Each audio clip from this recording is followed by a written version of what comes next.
ఉత్తరాఖండ్. ఉత్తరాఖండ్ గురించైతే మనం ఈరోజు డీటెయిల్‌గా అయితే ఈ వీడియోలో తెలుసుకోబోతున్నాం. ఈ ఉత్తరాఖండ్ అనే పేరు ఈ స్టేట్‌కి ఎలా వచ్చింది? అసలు ఈ స్టేట్ సీఎం ఎవరు? ఈ స్టేట్ క్యాపిటల్ ఏంటి? దీంట్లో టోటల్‌గా ఎంతమంది జనాభా ఉన్నారు? ఎన్ని డిస్ట్రిక్ట్స్ ఉన్నాయి? దీంట్లో ఫేవరెట్ ఫుడ్ ఏంటి ఈ స్టేట్‌కి? ఈ స్టేట్‌లో ఉన్న ఫార్మర్స్ ఏ పంటని ఎక్కువగా పండిస్తారు? దీంట్లో ఎన్ని మౌంటైన్స్ ఉన్నాయి? ఎన్ని రివర్స్ ఉన్నాయి? దీంట్లో ఉన్న స్టేట్ గేమ్ ఏంటి? అంటే ఈ స్టేట్ గేమ్ అనేది ఏంటి? జీడీపీ పరంగా ఇది ఏ స్టేజ్‌లో ఉంది? మంత్లీ ఎంత టర్నోవర్ చేస్తుంది? మన ఇండియాలో ఎన్నో ప్లేస్‌లో ఉంది ఈ ఉత్తరాఖండ్? ఏమైనా ఎక్స్‌పోర్ట్స్ చేస్తుందా వేరే కంట్రీస్‌కి ఈ స్టేట్? అని మనం ఈరోజు డీటెయిల్‌గా అయితే తెలుసుకోబోతున్నాం ఈ వీడియోలో. వీడియోలోకి వెళ్ళే ముందు మీ అందరికి ఒక చిన్న రిక్వెస్ట్. మీరు చేయాల్సిన పనంతా లైక్, షేర్ అండ్ సబ్‌స్క్రైబ్ చేసుకోండి. పక్కన బెల్ ఐకాన్‌ని కూడా క్లిక్ చేసుకోండి. అప్పుడే నా వీడియోస్ మీ ద్వారా రావడం జరుగుతుంది.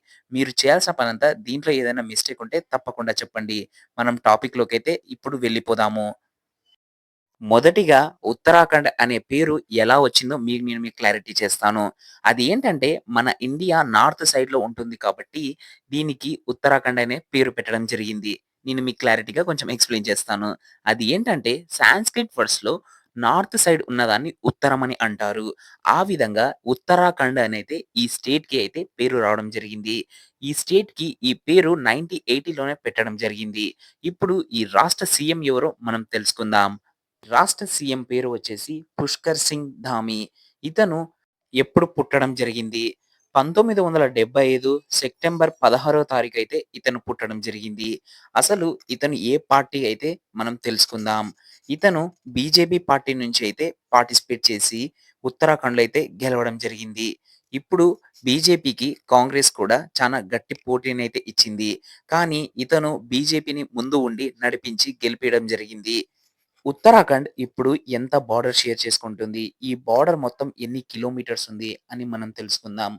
మొదటిగా చైనా బోర్డర్ అయితే షేర్ చేసుకుంటుంది. ఇప్పుడు ఈ బోర్డర్ ఎన్ని కిలోమీటర్స్ ఉంది అంటే 5348 3 కిలోమీటర్స్ అయితే ఈ బోర్డర్ ఉంది. ఇప్పుడు ఉత్తరాఖండ్ క్యాపిటల్ ఏంటో మనం తెలుసుకుందాం. ఉత్తరాఖండ్ క్యాపిటల్ పేరు వచ్చేసి డెహ్రాడూన్.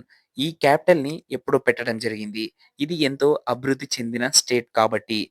ఇప్పుడు దీంట్లో ఎన్ని డిస్ట్రిక్ట్స్ ఉన్నాయో మనం తెలుసుకుందాం. మొత్తం 13 డిస్ట్రిక్ట్స్ అయితే ఉన్నాయి. దాంట్లో ఒక డిస్ట్రిక్ట్ డెవలప్ అయిన ఏంటి అంటే అది డెహ్రాడూన్. అందుకే దాన్ని క్యాపిటల్ చేయడం జరిగింది ఈ స్టేట్‌కి. ఇప్పుడు మనం ఈ స్టేట్‌లో ఈ డిస్ట్రిక్ట్స్‌లో ఎంతమంది జనాభా ఉన్నారో మనం తెలుసుకుందాము.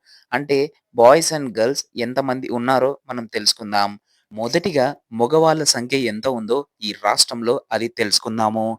5,137,773 మంది అయితే ఈ స్టేట్‌లో అయితే మగవాళ్ళు ఉన్నారు. ఈ స్టేట్‌లో ఎంతమంది ఆడవాళ్ళ సంఖ్య ఉందో కూడా మనం తెలుసుకుందాము. ఆడవాళ్ళ సంఖ్య వచ్చేసి 4,948,519 మంది అయితే ఆడవాళ్ళ సంఖ్య ఉంది. ఇప్పుడు మనం మగవాళ్ళు, ఆడవాళ్ళ సంఖ్యని 2 టోటల్ చేస్తే ఉత్తరాఖండ్‌లో ఉన్న జనాభా 10,86,292 మంది అయితే ఈ స్టేట్‌లో అయితే ఉన్నారు. ఇప్పుడు మనం ఈ స్టేట్‌లో ఎన్ని రివర్స్ ఉన్నాయో మనం తెలుసుకుందాము. స్టేట్‌లో మొత్తం 40 రివర్స్ అయితే ఉన్నాయి. అందులో ఫేమస్ అయిన రివర్స్ వచ్చేసి గంగా, అలకనంద, యమున రివర్స్ అయితే ఉన్నాయి. ఇవి చానా ఫేమస్ అని మనం చెప్పుకోవచ్చు ఈ స్టేట్‌లో. ఇప్పుడు ఈ స్టేట్‌లో ఎన్ని మౌంటైన్స్ ఉన్నాయో మనం తెలుసుకుందాము. ఈ స్టేట్‌లో మొత్తం 18 మౌంటైన్స్ అయితే ఉన్నాయి. ఈ మౌంటైన్స్‌లో అతి పెద్దది ఏదైనా ఉంది అంటే అది నందాదేవి హై మౌంటైన్ అనే చెప్పుకోవచ్చు. ఇది ఎన్ని మీటర్స్ ఉంది అంటే 7.860 మీటర్స్ అయితే ఉంది. ఎన్ని అడుగులు ఉందంటే 25,643 అడుగులైతే ఉంది. ఈ స్టేట్‌లో ఇదే ఎత్తైన పర్వతం అని చెప్పుకోవచ్చు. ఈ స్టేట్‌లో ఏ రైతులు ఏ పంటని పండిస్తారో మనం తెలుసుకుందాం. మొదటిగా ఉత్తరాఖండ్ స్టేట్‌లో ఏవి పండిస్తారంటే యాపిల్స్ అనేవి బాగా ఎక్కువగా పండిస్తారు. ఎందుకంటే అక్కడ చుట్టూ చలి ప్రాంతాలు కాబట్టి అక్కడ ఎక్కువగా యాపిల్స్ అనేవి పండిస్తారు. ఆరెంజెసెస్ కూడా చానా ఎక్కువగా పండిస్తారు. ఆయిల్ టైరే విత్తనాలు కూడా ఎక్కువగా పండడం జరుగుతుంది. ఎందుకంటే ఓవరాల్ ఇండియా మొత్తం ఆయిల్ సప్లై అవుతుంది ఈ స్టేట్ నుంచే. అందుకే విత్తనాలు అంటే ఆయిల్ తయారయ్యే విత్తనాలు ఇక్కడ ఎక్కువగా పండియడం జరుగుతుంది. ఇప్పుడు ఇక్కడ ఫేమస్ ఫుడ్ ఏంటో మనం తెలుసుకుందాము. ఇక్కడ ఫేమస్ ఫుడ్ వచ్చేసి వెజిటబుల్ థాలి అని మనం చెప్పుకోవచ్చు. ఈ స్టేట్‌లో ఇది ఎక్కువగా తింటారు. ఇంకొక ఫుడ్ పేరు వచ్చేసి కైఫిల్ అని మనం చెప్పుకోవచ్చు. బట్టి చురుకాని అని మనం చెప్పుకోవచ్చు. ఇలా చానా డిఫరెంట్ ఫుడ్ అయితే ఉంది. ఇంకొకటొచ్చేసి ఫేమస్ స్వీట్ అనేది ఉంది ఈ స్టేట్‌కి. అది ఏంటో మనం తెలుసుకునే ప్రయత్నం చేద్దాము. బాల్ మిఠాయ్ అని ఈ పేరుతైతే పిలుస్తారు. ఇది ఇక్కడ చానా టేస్టీగా ఉంటుంది. అండ్ చానా ఫేమస్ కూడా. ఇది షుగర్‌తో తయారవుతుంది. ఇప్పుడు మనం తెలుసుకోవాల్సింది ఈ స్టేట్‌కి స్టేట్ గేమ్ ఏంటి అని. ఈ స్టేట్‌కి ఫుట్‌బాల్ స్టేట్ గేమ్. ఇక్కడి నుంచి నేషనల్ టీమ్‌కి మన ఇండియన్ టీమ్‌కి ఎంతోమంది ఆడతారు. అందుకే వీళ్ళు స్టేట్ గేమ్‌గా అయితే ప్రకటించడం జరిగింది.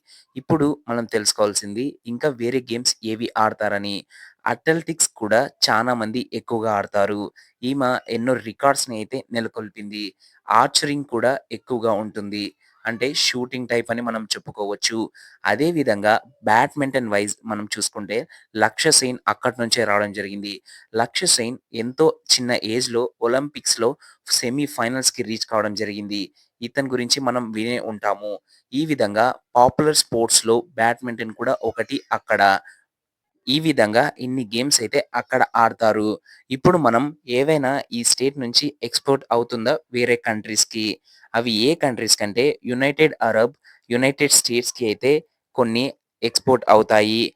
అవి వచ్చేసి ఫ్లవర్స్, రైస్, బాస్మతి రైస్ మనం చెప్పుకోవచ్చు. ఇలాంటివి ఎన్నో ఎక్స్‌పోర్ట్స్ చేస్తుంది వేరే కంట్రీకి ఉత్తరాఖండ్. ఇప్పుడు మనం తెలుసుకోవాల్సింది జీడీపీ పరంగా ఈ స్టేట్ ఏ పొజిషన్‌లో ఉంది. అంటే మన ఇండియాలో ఏ పొజిషన్‌లో ఉందో మనం తెలుసుకోవాలి. ఈ స్టేట్ మొత్తం మంత్లీ టర్నోవర్ వచ్చేసి 3,94,00,00,000 మనం యూఎస్ డాలర్స్‌లో చూసుకుంటే 46 బిలియన్ అని మనం చెప్పుకోవచ్చు. ఈ స్టేట్ ర్యాంకింగ్ వచ్చేసి 20థ్ ర్యాంకింగ్‌లో అయితే ఈ స్టేట్ ఉంది. ఈ స్టేట్‌వి టోటల్ టాపిక్స్ ఇవి. మీకు ఈ వీడియో నచ్చినట్లయితే తప్పకుండా లైక్, షేర్ అండ్ సబ్స్క్రైబ్ చేసుకోండి. పక్కన బెల్ ఐకాన్‌ను కూడా క్లిక్ చేసుకోండి. అప్పుడే నా వీడియోస్ మీ ద్వారా రావడం జరుగుతుంది. మీరు ఈ పని చేయడం వల్ల నాకు ఎంతో మోటివేషన్‌గా ఉంటుంది. నేను మరి ఇన్ని వీడియోస్ మీ ముందుకు తీసుకొస్తాను. ఏదైనా మిస్టేక్ ఉంటే తప్పకుండా చెప్పండి. మళ్ళీ వీడియోలో మళ్ళీ కలుద్దాం. జై హింద్.